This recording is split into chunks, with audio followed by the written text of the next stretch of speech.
ओम परमात्मने नमः। 21वें अध्याय में महाराज पृथु का अपनी प्रजा को उपदेश।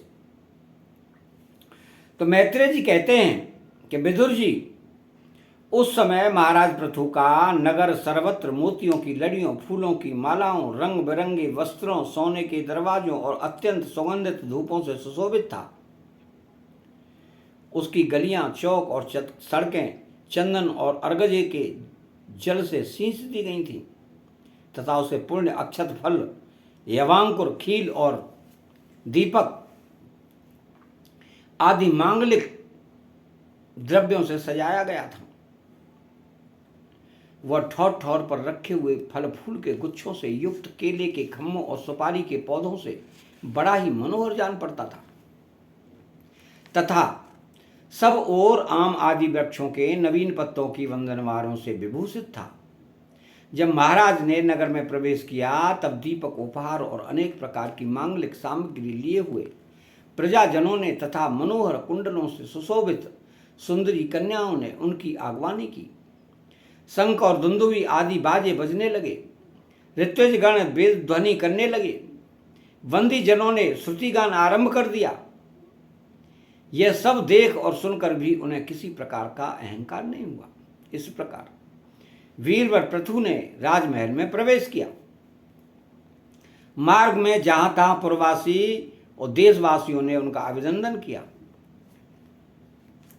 परम यशस्वी महाराज ने भी उन्हें प्रसन्नता पूर्वक अभीष्ट वर देकर संतुष्ट किया। महाराज पृथु महापुरुष और सभी के पूजनीय थे।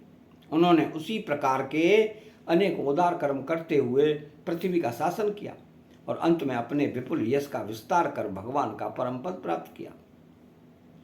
सूत जी कहते हैं कि मुनिवर, शौनक जी इस प्रकार मैत्रेय के मुख से आदिराज पृथु का अनेक प्रकार के गुणों से संपन्न और गुणवाणों द्वारा प्रशंसित विस्तृत सुयश सुनकर परम भागवत विदुर जी ने उनका अभिनंदन करते हुए कहा। तो विदुर जी बोले, ब्राह्मणों ने पृथु का अभिषेक किया, समस्त देवताओं ने उन्हें उपहार दिए, उन्हें अपनी भुजाओं में वैष्णव तेज को धारण किया और उससे पृथ्वी का दोहन किया। उनके उस पराक्रम के उच्छिष्ट रूप विषय भोगों से भी आज भी संपूर्ण राजा तथा लोकपालों के सहित समस्त लोग इच्छानुसार जीवन निर्वाह करते हैं। भला ऐसा कौन समझदार होगा जो उनकी पवित्र कीर्ति सुनना न चाहेगा। अतः अभी आप मुझे उनके कुछ और भी चरित्र जो पवित्र हों सुनाइए। श्री मैत्रेय जी ने कहा कि साधु श्रेष्ठ विदुर जी, महाराज पृथु गंगा और यमुना के मध्यवर्ती देश में निवास कर अपने पुण्य कर्मों के क्षय की इच्छा से प्रारब्ध वश प्राप्त हुए भोगों को ही भोगते थे। ब्राह्मण वंश और भगवान के संबंधी विष्णु भक्तों को छोड़कर उनका सातों द्वीपों के सभी पुरुषों पर अखंड एवं अबोध शासन था। एक बार उन्होंने एक महासत्र की दीक्षा ली। उस समय वहां देवताओं, ब्रह्मर्षियों और राजर्षियों का बहुत बड़ा समाज एकत्र हुआ। उस समाज में महाराज पृथु ने उन पूजनीय अतिथियों का यथायोग्य सत्कार किया और फिर उस सभा में नक्षत्र मंडल में चंद्रमा के समान खड़े हो गए। उनका शरीर ऊंचा, भुजाएं भरी और विशाल, रंग गोरा, नेत्र कमल के समान सुंदर और अरुण वर्ग, नास का सुगढ़, मुख मनोहर, स्वरूप सौम्य, कंधे ऊंचे और मुस्कान से युक्त दंत पंक्ति सुंदर थी। उनकी छाती चौड़ी, कमर का पिछला भाग स्थूल, उदर पीपल के पत्ते के समान, सुडौल तथा बल पड़े हुए होने से और भी सुंदर जान पड़ता था। नाभि भंवर के समान गंभीर थी, शरीर तेजस्वी था, जंघाएं सुवर्ण के समान दैदीप्यमान थी तथा पैरों के पंजे उभरे हुए थे। उनके बाल बारीक, घुंघराले, काले और चिकने थे। गर्दन शंख के समान उतार चढ़ाव वाली तथा रेखाओं से युक्त थी और वे उत्तम बहुमूल्य धोती पहने और वैसा ही चादर ओढ़े थे। दीक्षा के नियमानुसार उन्होंने समस्त आभूषण उतार दिए थे। इसी से उनके शरीर के अंग प्रत्यंग की शोभा अपने स्वाभाविक रूप में स्पष्ट झलक रही थी। वे शरीर पर कृष्ण मृग का चर्म और हाथों में कुशा धारण किए हुए थे। इससे उनके शरीर की कांति और भी बढ़ गई थी। वे अपने सारे नित्य कृत्य यथाविधि संपन्न कर चुके थे। राजा पृथु ने मानो सारी सभा को हर्ष से सरोवर करते हुए अपने शीतल एवं स्नेहपूर्ण नेत्रों से चारों ओर देखा और फिर अपना भाषण प्रारंभ किया। उनका भाषण अत्यंत सुंदर विचित्र पदों से युक्त, स्पष्ट, मधुर, गंभीर एवं निशंक था। मानो उस समय वे सबका उपकार करने के लिए अपने अनुभव का ही अनुवाद कर रहे हों। राजा पृथु ने कहा, सज्जनों, आपका कल्याण हो। आप महानुभाव जो यहाँ पधारे हैं, मेरी प्रार्थना सुने। जिज्ञासु पुरुषों को चाहिए कि संत समाज में अपने निश्चय का निवेदन करें। इस लोक में मुझे प्रजाजनों का शासन, उनकी रक्षा, उनकी आजीविका का प्रबंध एवं उन्हें अलग अलग अपनी मर्यादा में रखने के लिए राजा बनाया गया है। अतः इनका यथावत पालन करने से मुझे उन्हीं मनोरथ पूर्ण करने वाले लोगों की प्राप्ति होनी चाहिए जो वेदवादी मुनियों के मतानुसार संपूर्ण कर्मों के साक्षी श्री हरि के प्रसन्न होने पर मिलते हैं। जो राजा प्रजा को धर्म मार्ग की शिक्षा न देकर केवल उससे कर वसूल करने में लगा रहता है, वह केवल प्रजा के पाप का ही भागी होता है और अपने ऐश्वर्य से हाथ धो बैठता है। अतः प्रिय प्रजाजन, अपने इस राजा का परलोक में हित करने के लिए आप लोग परस्पर दोष दृष्टि छोड़कर हृदय से भगवान को याद रखते हुए अपने अपने कर्तव्य का पालन करते रहिए, क्योंकि आपका स्वार्थ भी इसी में है और इस प्रकार मुझ पर भी आपका बड़ा अनुग्रह होगा।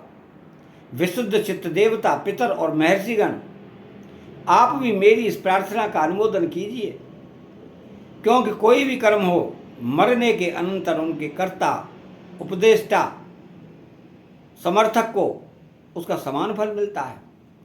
माननीय सज्जनों, किन्हीं श्रेष्ठ महानुभावों के मत में तो कर्मों का फल देने वाले भगवान यज्ञपति ही हैं, क्योंकि एहलोक और परलोक दोनों ही जगह कोई कोई शरीर बड़े तेजोमय देखे जाते हैं। मनु उत्तानपाद, महीपति ध्रुव, राजऋषि प्रियव्रत, हमारे दादा अंग तथा ब्रह्मा, शिव, प्रहलाद, बलि और इसी कोटि के अन्यान्य महान भावों के मत में तो धर्म, अर्थ, काम, मोक्ष रूप चतुर्वर्ग तथा स्वर्ग और उपवर्ग के स्वाधीन नियामक कर्म फलदाता रूप से भगवान गदाधर की आवश्यकता है ही। इस विषय में तो केवल मृत्यु के दोहित्र वैन आदि को सोचने और धर्म विमूढ़ लोगों का ही मतभेद है। अतः उसका कोई विशेष महत्व नहीं हो सकता।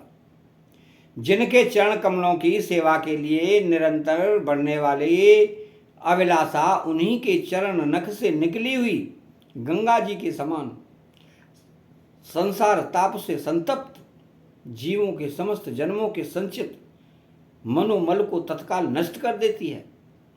जिनके चरण तल का आश्रय लेने वाला पुरुष सब प्रकार के मानसिक दोषों को धो डालता है तथा वैराग्य और तत्व साक्षात्कार रूप बल पाकर फिर इस दुखमय संसार चक्र में नहीं पड़ता। और जिनके चरण कमल सब प्रकार की कामनाओं को पूर्ण करने वाले हैं, उन प्रभु को आप लोग अपनी अपनी आजीविका के उपयोगी वर्णाश्रमोचित अध्यापनादि कर्मों तथा ध्यान, स्तुति, पूजा आदि मानसिक, वाचिक एवं शारीरिक क्रियाओं के द्वारा भजें। हृदय में किसी प्रकार का कपट न रखें तथा यह निश्चय रखें कि हमें अपने अपने अधिकारानुसार इसका फल अवश्य प्राप्त होगा।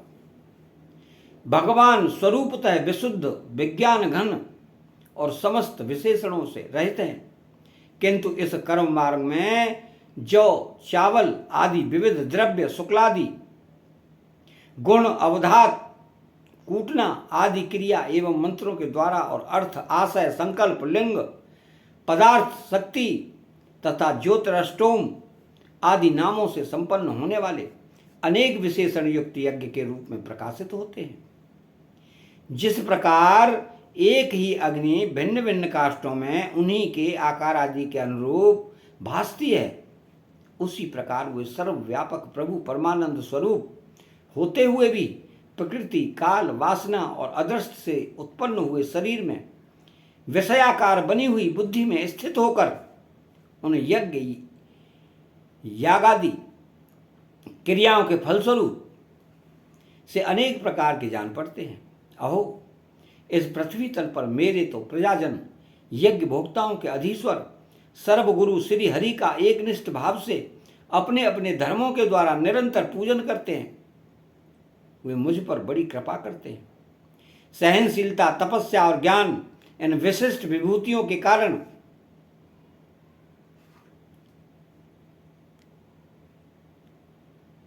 वैष्णव और ब्राह्मणों के वंश स्वभावतः ही उज्जवल होते हैं।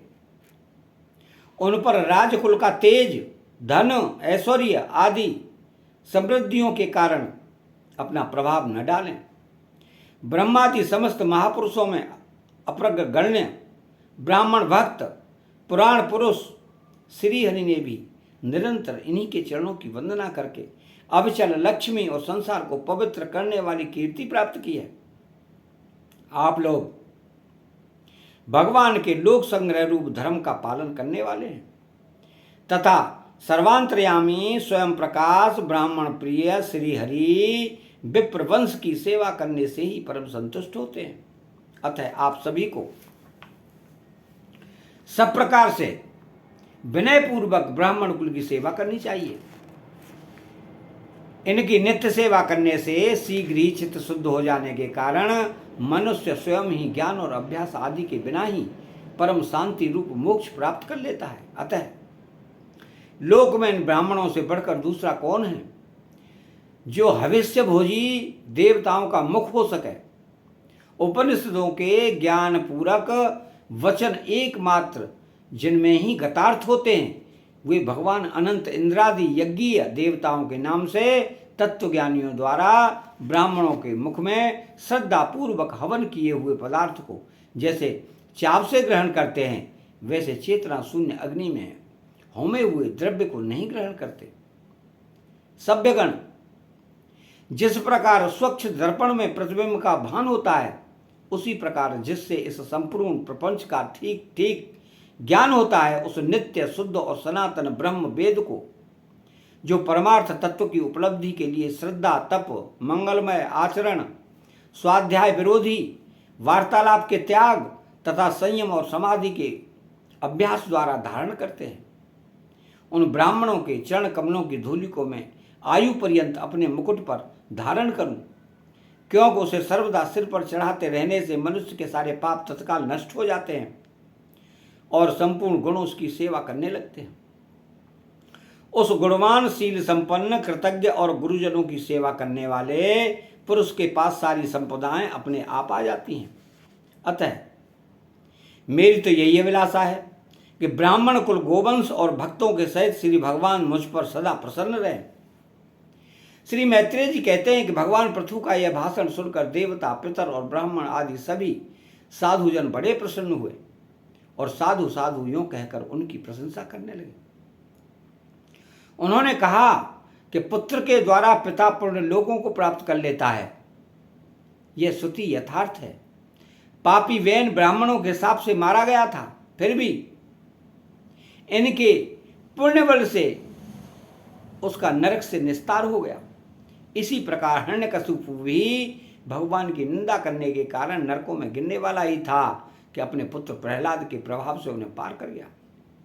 वीरवर पृथु जी, आप तो पृथ्वी के पिता ही हैं और सब लोकों के एकमात्र स्वामी श्री हरि में भी आपकी ऐसी अविचल भक्ति है, इसलिए आप अनंत वर्षों तक जीवित रहे। आपका सुयश बड़ा पवित्र है। आप उदार कीर्ति ब्रह्मण्य देव श्री हरि की कथाओं का प्रचार करते हैं। हमारा बड़ा सौभाग्य है कि आज आपको अपने स्वामी के रूप में पाकर हम अपने को भगवान के ही राज्य में समझते हैं। स्वामिन, अपने आश्रितों को इस प्रकार का श्रेष्ठ उपदेश देना आपके लिए कोई आश्चर्य की बात नहीं है, क्योंकि अपनी प्रजा के ऊपर प्रेम रखना तो करुणामय महापुरुषों का स्वभाव ही होता है। हम लोग प्रारब्धवश विवेकहीन होकर संसारारण्य में भटक रहे थे। सो प्रभु, आज आपने हमें इस अज्ञान अंधकार के पार पहुंचा दिया। आप शुद्ध सत्वमय परम पुरुष हैं, जो ब्राह्मण जाति में प्रविष्ट होकर क्षत्रियों की और क्षत्रिय जाति में प्रविष्ट होकर ब्राह्मणों की तथा दोनों जातियों में प्रतिष्ठित होकर सारे जगत की रक्षा करते हैं। हमारा आपको नमस्कार है। अतः 21वां अध्याय यहाँ समाप्त होता है।